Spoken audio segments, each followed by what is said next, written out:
نماز بھولنے کا کفارہ۔ انس بن مالک رضی اللہ عنہ نبی کریم صلی اللہ علیہ وسلم سے روایت کرتے ہیں، آپ صلی اللہ علیہ وسلم نے فرمایا، جو شخص نماز بھول جائے تو اسے چاہیے کہ وہ یاد آتے ہی پڑھ لے۔ ہر شخص کی زندگی میں کوئی نہ کوئی ایسا موقع آ ہی جاتا ہے کہ وہ اور کام کرتے کرتے بالکل بھول جاتا ہے کہ مجھے نماز بھی پڑھنی تھی۔ شیطان اس کو خوب مشغول رکھتا ہے۔ فرمایا اس نماز کا اس کے علاوہ کوئی کفارہ نہیں۔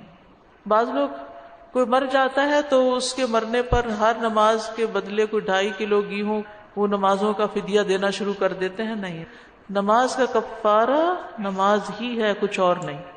استغفر اللہ۔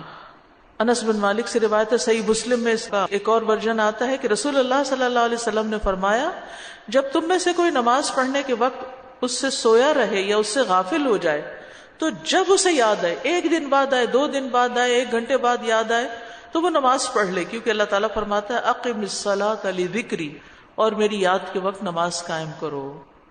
تو جو نماز بھول جائے یاد آنے پر صرف وہی نماز پڑھنا ہوگی۔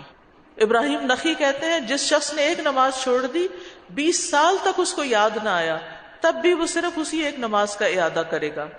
اگلی نماز کا وقت آ جائے تو ترتیب ملحوظ رکھیں۔ مثلا عصر کی نماز چھوٹ گئی اور مغرب کا وقت آیا تو پہلے عصر پڑھے پھر مغرب پڑھے۔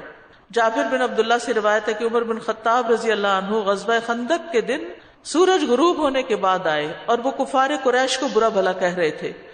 کہنے لگے، اے اللہ کے رسول، سورج غروب ہونے کے قریب ہے اور میں نے عصر نہیں پڑھی۔ اس پر نبی صلی اللہ علیہ وسلم نے فرمایا، اللہ کی قسم میں نے بھی یہ نماز نہیں پڑھی۔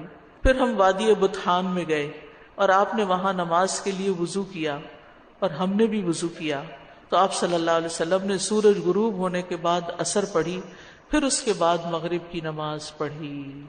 تو ترتیب ملحوظ رکھیں۔